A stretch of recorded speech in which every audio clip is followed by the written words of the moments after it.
बिस्मिल्लाहिर्रहमानिर्रहीम। कैसे हैं बच्चों, आप सब ठीक ठाक हैं? उम्मीद है खैरियत से होंगे। और आजकल तो वैसे ही आपको पता है कोविड-19, तो सब रेस्ट पर होंगे। हम उसी सीक्वेंस को लेके चलते हैं जो हम बायोलॉजिकल मॉलिक्यूल्स, एंजाइम्स और उसके बाद फिर नर्व इम्पल्स, फिर एंडोस्केलेटन। बायोलॉजी का एक और नया टॉपिक आज हम करते हैं, न्यूक्लिक एसिड।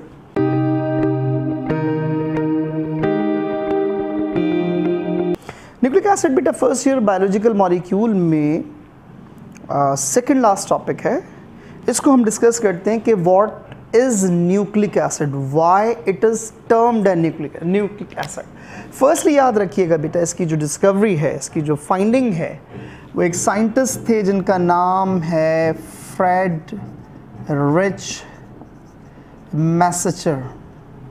फ्रेडरिच मैसेचर ने एक पस सेल लिया। उस पस सेल के न्यूक्लियस में उसने एक केमिकल देखा जो कि न्यूक्लियस से स्मॉलर था। उस केमिकल का नाम उसने रखा न्यूक्लियॉन। और जब इसकी प्रॉपर्टीज चेक की गई तो वो एसिडिक इन नेचर था, इसलिए इसको नाम दिया न्यूक्लिक एसिड।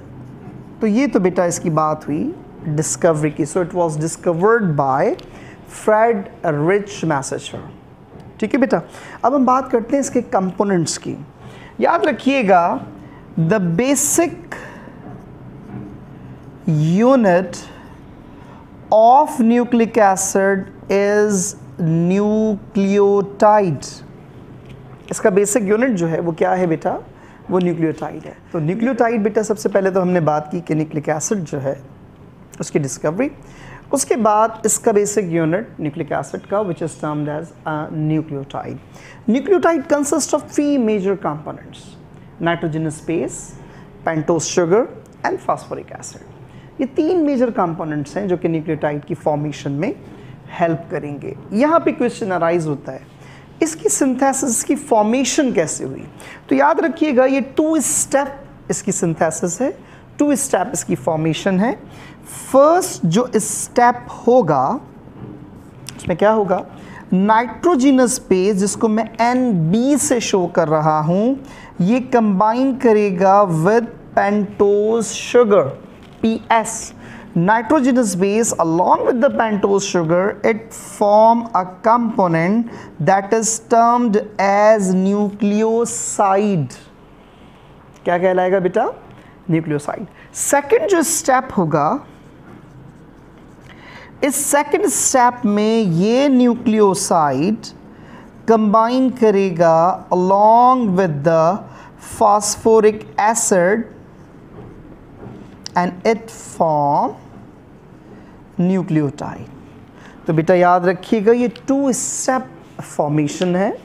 फर्स्ट स्टेप में nitrogenous base along with the pentose sugar it form nucleoside, and then nucleoside in next step or second step combines with the phosphoric acid and it form nucleotide। ठीक है बेटा, ये तो हो गया इसकी basic knowledge. Nucleic acid की 2 major categories हैं। इसको हम 2 कैटेगरीज में, 2 पार्ट्स में, 2 कंपोनेंट्स में डिवाइड करते हैं। One is termed as ribonucleic acid, जिसको हम कहते हैं RNA। Another is termed as deoxyribonucleic acid, that is DNA। यहाँ पे मैं उसका बेटा चार्ट बनाता हूँ, उसको आप देखिएगा। कोशिश करेंगे कि उसको डिफरेंस के साथ पढ़ें ताकि याद रहे। So one is RNA, another is DNA। इसको हम इंडिविजुअली पढ़ते हैं, तरीका वही होगा न्यूक्लियोटाइड्स की बेसिस पर। ठीक है बेटा, तो न्यूक्लियोटाइड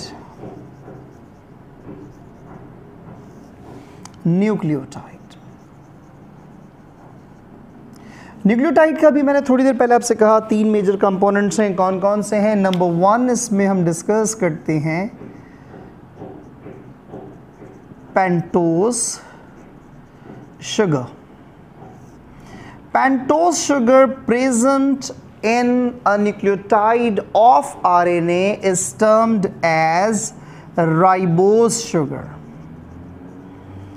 क्या नाम देंगे बेटा? राइबोज शुगर, और राइबोज शुगर का फॉर्मूला है C5H10O5. So first sugar, first molecule of nucleotide, that is pentose sugar. Same यहाँ पे बात करते हैं, इसका जो फर्स्ट कंपोनेंट है डीएनए का, उसमें भी मौजूद है बेटा पेंटोज शुगर।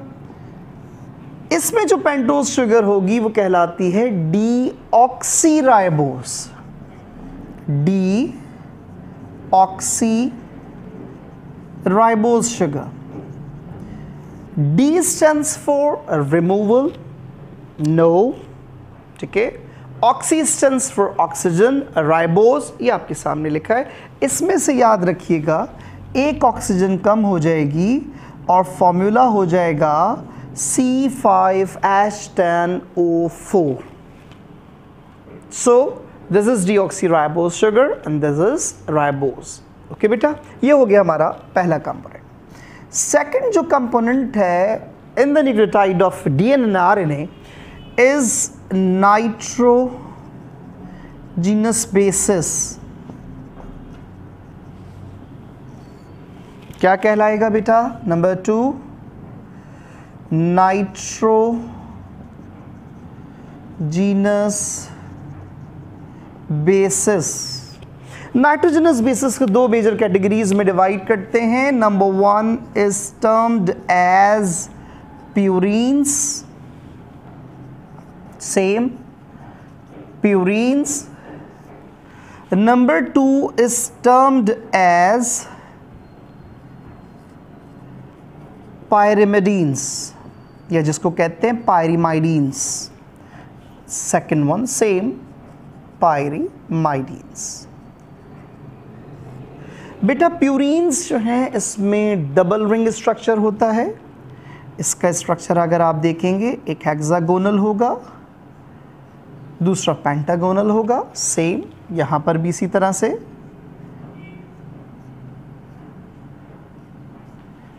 ठीक है, पायरामिडीन में सिर्फ और सिर्फ हेक्सागोनल स्ट्रक्चर होगा। अभी तक सब सेम चल रहा है, ठीक है, तकरीबन सेम चल रहा है। प्यूरीन्स में दो बेसिस होती हैं। वो दो बेसिस कौन सी हैं बेटा? उसमें number 1 is adenine, Number 2 is guanine. Same, adenine, guanine.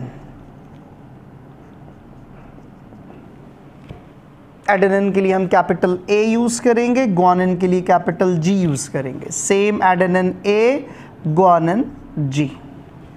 Pyrimidines दो तरह की होती है आरएनए में, जिसमें नंबर 1 है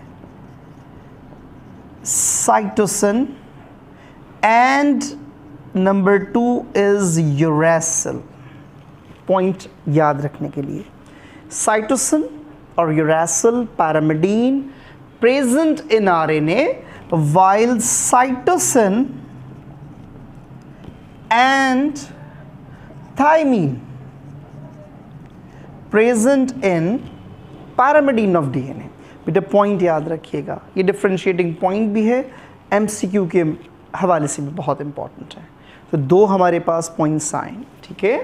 तो ये प्यूरीन बेसिस होंगी, ये पैरामिडीन्स होंगी। थर्ड जो कंपोनेंट है उसको नाम देते हैं phosphoric acid.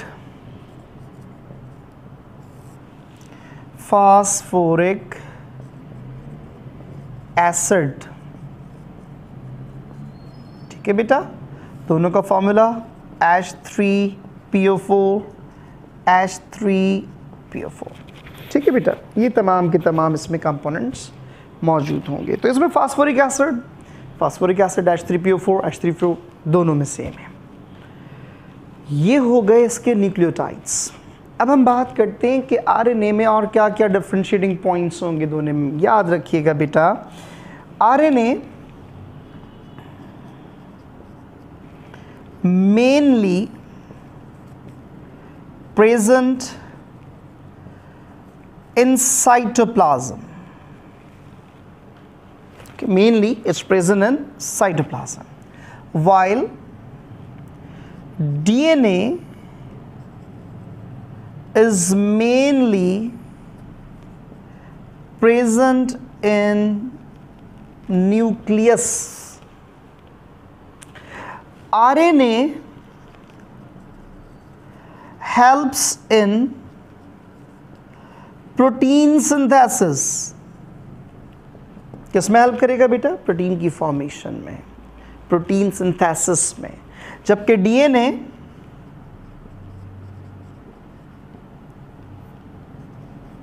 Helps in genetics transformation.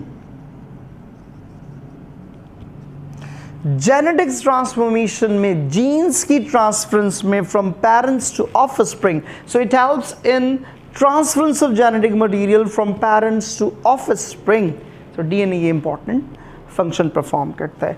RNA जो है बेटा याद रखिएगा, ये नॉर्मली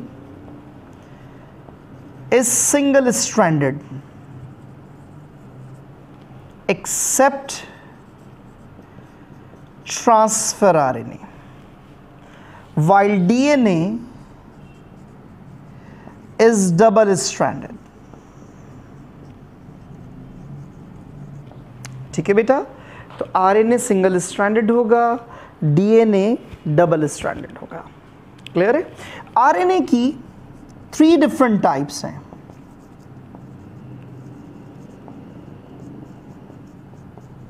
इसको 3 टाइप्स में डिवाइड किया है। DNA no types,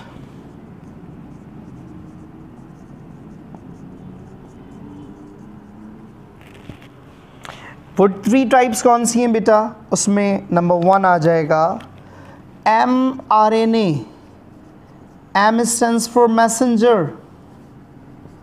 Number 2 is tRNA, T stands for transfer। Number 3 is rRNA, that is ribosomal RNA। याद रखिएगा इसे। अब बेटा इन सब के बाद जो डिफरेंशिएटिंग पॉइंट्स हैं उसको हाईलाइट करते हैं। ये तो मैंने हाईलाइट कर दी भाई, इसमें ये डिफरेंस है।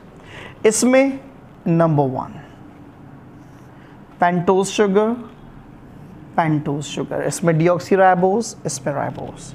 नाइट्रोजनस स्पेस में इसमें बेटा यूरेसिल, इसमें मौजूद है थायमिन। यहाँ पे एक छोटी सी बात थोड़ा सा आपको क्लियर कर दूँ, प्यूरिन और पैरामिडीन्स जो हैं ये हमेशा बेसिस बनाती हैं, हमेशा आपस में एक बॉन्ड बनाती हैं। कैसे?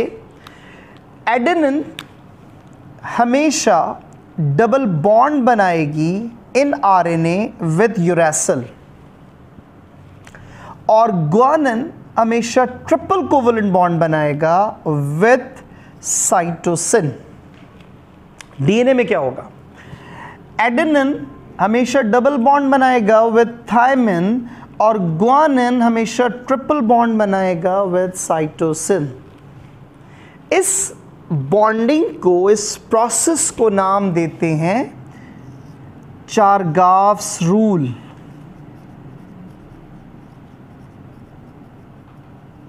ठीक है बेटा, क्या नाम देंगे? अरविंद चारगाफ्स रूल। साइंटिस्ट का नाम था अरविंद चारगाफ। ठीक है बेटा, ये पॉइंट्स याद रखिएगा। इससे रिलेटेड कोई क्वेश्चन आपके माइंड में हो आप बिल्कुल पूछ सकते हैं। इसके अलावा कोई और आपके जहन में हो बेटा, आप किसी टॉपिक को पर्टिकुलरली समझना चाहते हो, डिस्कस करना चाहते हो, I am here to explain you. Thank you so much.